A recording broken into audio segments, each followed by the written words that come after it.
War Z is one of the many books that have been turned into a featured film. This seems to be a very common thing ever since Harry Potter and Lord of the Rings became successful. Zombies or infected, whatever you prefer, strikes me as very cliche.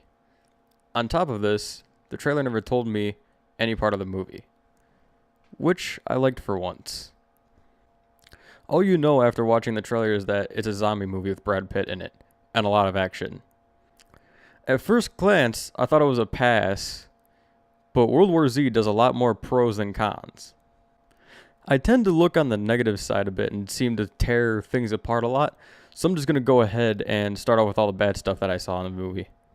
Even though there was a lot of action and it was entertaining, it felt like there was too much relative to the story. However, this film is labeled as an action film, not like a drama or anything like that. So it's not a big thing, but it's one of those things like I felt like there could have been more of a story, but there wasn't. There was more action.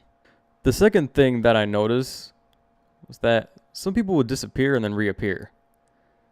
Like a big giant action scene would happen, and you would see them going out of a scene. Wouldn't see them for freaking maybe like 20 minutes, 30 minutes or something like that. And then all of a sudden they would reappear exactly where they need to be. And it just seemed very odd.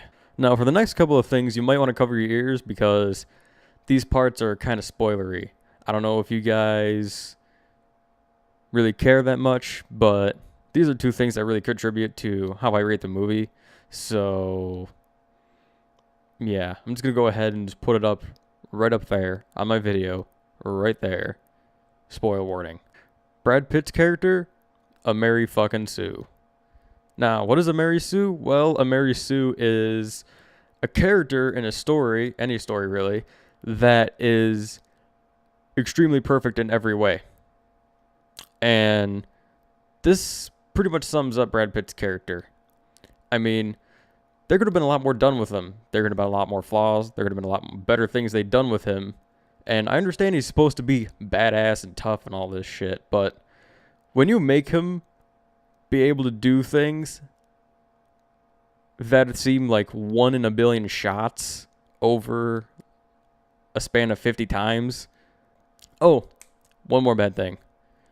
One cliche is that whenever there is any type of horror or zombie film, there's always like one idiot that just like fucks everything up. Like some guy that just like shoots a tank full of gas and fucking makes a giant explosion and all of a sudden zombies are everywhere. Or they fucking shoot themselves in the head or shoot somebody else in the head. But yeah, there's a lot of goddamn idiots. So I hope you like people doing dumb people things, because you're going to get a lot of that here. And spoilers. Now after all of that, what are the good things about this? Well, for one, the action's awesome. Nothing was more entertaining than seeing crowds of people being turned into zombies in a notice. I mean, if you looked away for a second, you'd miss something.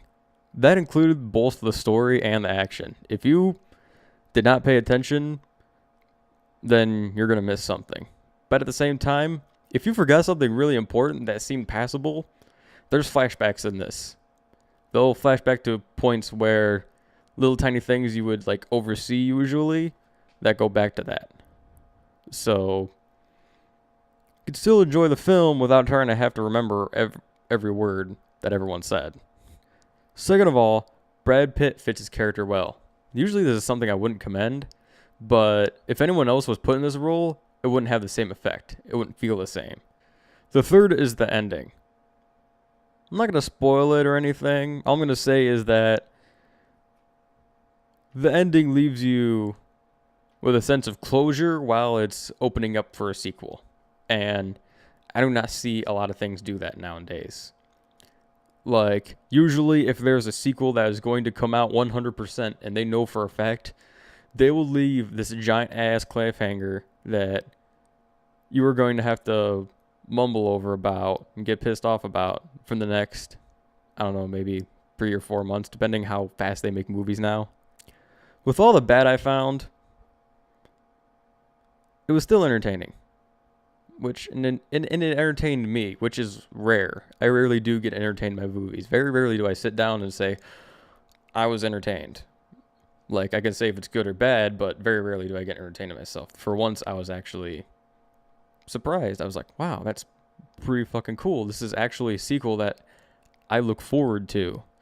And this is the first one I actually look forward to in a really, really long time. So there will definitely be a World War Z 2 review out eventually when the second one comes out. And I'll promise I'll try to put it on opening day. Alright guys, thanks for watching. And this is Ultimate Punch saying I'll see y'all next time.